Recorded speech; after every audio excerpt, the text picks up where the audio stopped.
Hey everybody, this is Dream, and today we have a nice 7-game Major League Baseball slate. Before I get started, can you guys smash that like and subscribe button? I don't think there's going to be too many issues with weather today, hopefully, so that's good. But we do have an interesting slate here. We do have some good pitching, and we have some good bats. Pitching's a little bit expensive today, but it has some upside here, and so it's definitely an interesting slate from that perspective. But overall, it is a solid slate. We do have one game that's in a interesting situation with Cincinnati game with the Cubs and Cincinnati. Both these teams look really solid today, so you keep that in mind. So let's go ahead and get into our pitching. We do have two core pitchers in Hoke for Boston. He's got the White Sox today. He hasn't got the highest of ceilings at times, but he has an absolutely fantastic matchup today. And he's been good on the road all season, so he looks really solid on this one. His K rate is also as good as anybody on the slate, though it's not as high as some slates, but he definitely has the best stuff for this particular slate. Gray for St. Louis also is a very favorable matchup against Colorado. He hasn't been quite as good strikeout wise as some of the other pitchers on the slate, but he's been good the last 5 or 6 games, and that gives him some upside here. Um, I do think he could end up giving a couple earned runs, but it probably won't matter as Colorado is pretty weak and he'll get enough strikeouts to pay off. A couple of GPP plays here. Lopez for the Braves. He's got a favorable matchup against Washington. Though he's been somewhat inconsistent lately, he does draw good upside and has a decent K rate here. Bueller has not pitched a ton of games so far this season, only 5 so far, but he's had one good game of those 5. This matchup is good enough that he has some GPP elements here, though he does feel kind of like a Hail Mary play at this point, but he is interesting on this one. He's just high risk, high reward at this point, but he's a little cheaper than some of the other guys. Stroman looks interesting today for the Yankees against the Minnesota Twins. I do like some Twins batters, but I do think that he's a solid option today as well, as he's got a okay K rate, and he probably won't give up a ton of earned runs at least, but he could give up a couple. Then we'll look at Hunter Green for Cincinnati against the Cubs. Now he's going to get a lot of strikeouts. He's the best strikeout pitcher on the slate. That does give him some upside, though. This game's in Cincinnati, and that does limit your fantasy upside some because of the potential for earned runs and home runs. He's been a little bit weaker at home, as you can look at his fantasy points, 20 on the road and 16 at home. But he is a GPP play on this slate because he does get a lot of strikeouts, and he should be decent from that perspective. Kind of a Hail Mary play would be Vasquez down here at the bottom for San Diego against Arizona. I don't exactly think he's going to do good, but he has the upside of like 15 or 16 fantasy points. And Arizona is very inconsistent, and they don't look all that good today. So he is in play, but he's a Hail Mary play as just a dirt cheap option. Let's go ahead and get into our catchers here. We really don't have a lot of catchers we like today, but we're going to start with, let's see. Oh, Travis d'Arnaud for Atlanta. Now, whoever starts for Atlanta today will be fine, whether it be Murphy or d'Arnaud. But he has been inconsistent throughout the season, but he does draw absolutely fantastic metrics for this matchup. So he's definitely a good spot here. Connor Wong is the other guy for Boston. He also looks fantastic today. Both these teams have a lot of upside, and both are very stackable. So I'm going to be using Wong and d'Arnaud a lot in my lineups today, as they both have just absolutely fabulous metrics, and there's really not a ton of guys that have good metrics outside of them. Looking at first base, we do like Luis Arias the best here for San Diego. Now he draws really good metrics. He's just a good hitter. He's going to hit the ball very well here, and he's got a lot of upside. His price is still pretty good too, and so I think he's a good spot. Steer is expensive today, but he does draw good metrics for this game as well. He's got home run potential at home, and that definitely gives us a lot of upside here. He's been somewhat inconsistent this season, but he's really been good the last few games, and so that gives him a lot of upside. Ohtani, Freeman, and Olsen are all kind of contrarian plays off of Steer today. They definitely have some viability, but they're high risk on the slate as they don't have the best of metrics compared to their normal, extremely high metric situations. Looking at second base, Ozzie Albies jumps off the page is a great play today. He finally started to hit the ball back kind of like how he started the season. He's only had 1 home run since he's been back, but he's finally starting to hit the ball better. And if he continues that, then he's going to be a force going forward, and his price will rise back up. But I think he's in a solid spot today. Nico Horner also looks really good for the Cubs. He's one of the best options for the Cubs today, I think. I think there's a couple different guys that have some upside here for the Cubs, but he looks really good today, and he's a good contrarian option off of Albies. And then Cronenworth, he's been really solid from a fantasy perspective at times. He has been inconsistent lately, but he does draw good metrics today, so he's definitely worth a look. Valdez for see here, Boston and Jonathan India for Cincinnati also have some upside today, but their metrics are not quite as good as the top options. Playing at third base, Rafael Devers jumps off the page as an absolute monster play today. When he looks good, he tends to do pretty well, and he just looks absolutely fantastic today. He's been really good against the road as well. He's actually had more home runs that way, and this is a very favorable matchup for him. Chris Morel, if he was to play today, he'll be somebody to be considering, as he's been good recently, but he is uh, battling a potential foot issue, but I think he'll be fine and should play. And if he does, he'll be a good option today. Austin Riley also has good metrics for this game. Now, he has not really done a ton since he's been uh, back playing, but he does have good metrics on the slate, and he's definitely worth a look. And then Royce Lewis, I mean, he's played 3 games and he's hit 3 home runs so far this season. So uh, see if he can keep that train going. His price is super high. He's hitting 571 right now, averaging 16 fantasy points a game.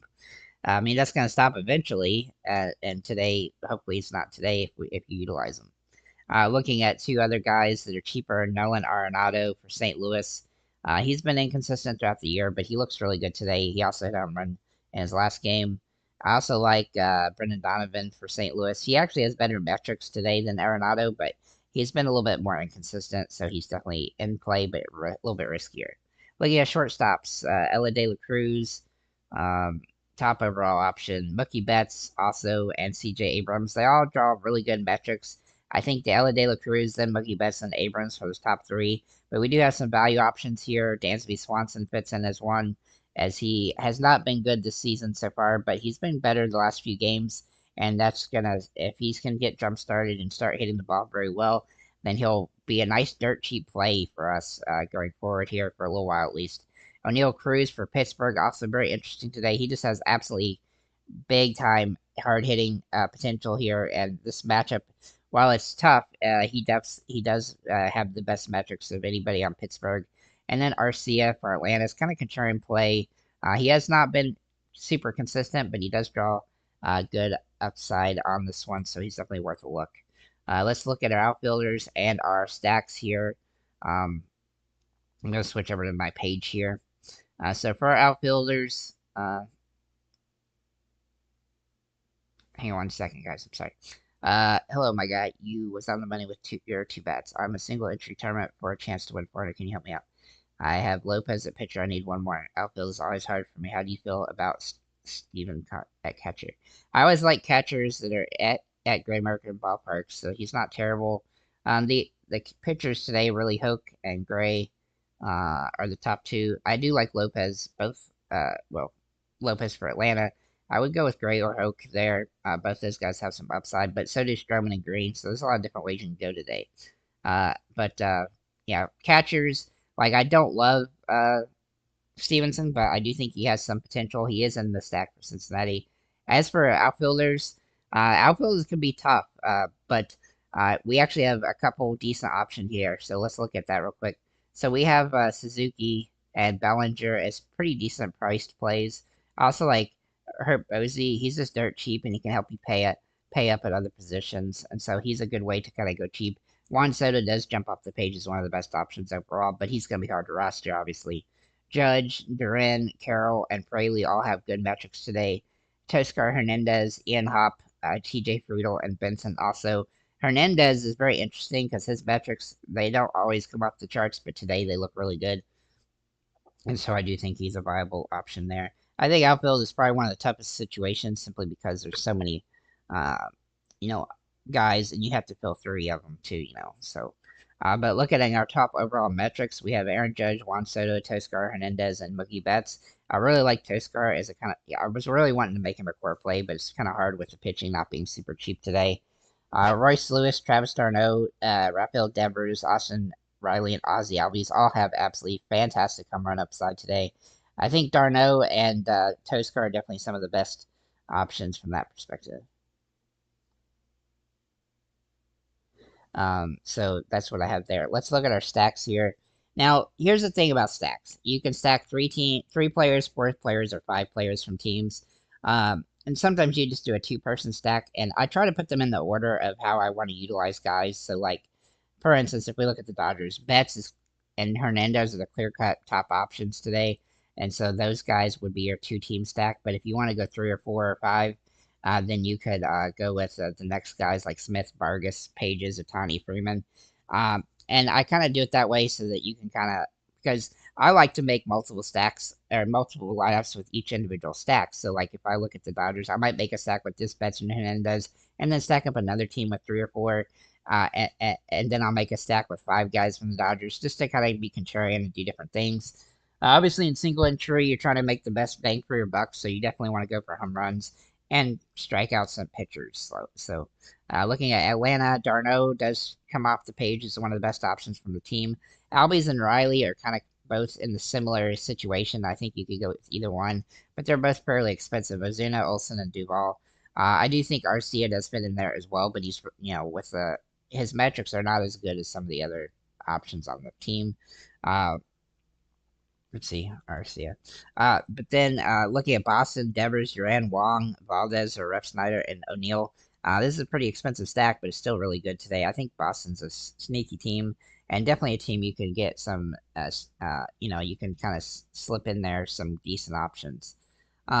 If we look at the Yankees, Cincinnati, and St. Louis, all 3 of these teams have good metrics today, but I do think they're a little bit riskier than the top 3 overall. I do think the Cincinnati stack is doable because of the game being at Great American Ballpark, and the Cubs pitching is not going to be all that great today. So the Yankees also look really good, but they're expensive. St. Louis is cheap actually, and they have a lot of upside today, so it's a very interesting stack. But again, this is a good situation where you can say you need 3-person stack or a 4-person stack as opposed to 5, because Donovan and Gorman and Arenado look absolutely phenomenal. Goldie also looks good, but he's been inconsistent.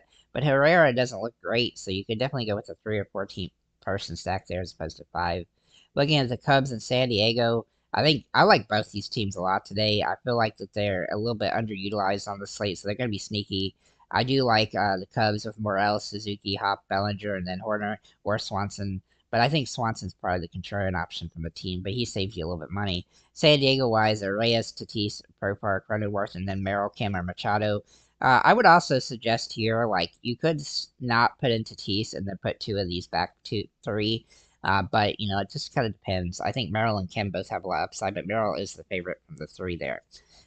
These next few stacks: Washington, Pittsburgh, Arizona, Minnesota. These are stacks I'm probably going to go a little short on, simply because I don't think that the depth of the stack is all that great. So, like, Abrams and Garcia look good, but Senzel, Winker, and Gallo kind of hit or miss. Same with Pittsburgh. McCutcheon and Reynolds and Cruz look good, but Gonzalez and Sawinski is a little bit iffy. And looking at Arizona, this stack, I really was kind of surprised as to what these guys look like in this matchup, but Marte looks the best, but not by much. I didn't like the stack at all. For Minnesota, Lewis looks really good, but the rest of them are kind of iffy. And then for these bottom 2 stacks, Colorado and the Chicago White Sox, I mean, these are just Hail Marys at this point. Jukes, if he plays today, he definitely jumps off the page, as does Robert. But Colorado, McMahon has been probably the best player on their team for a while, so I think he's in a good spot. So with that said, guys, thank you for liking, commenting, subscribing. If you have any comments,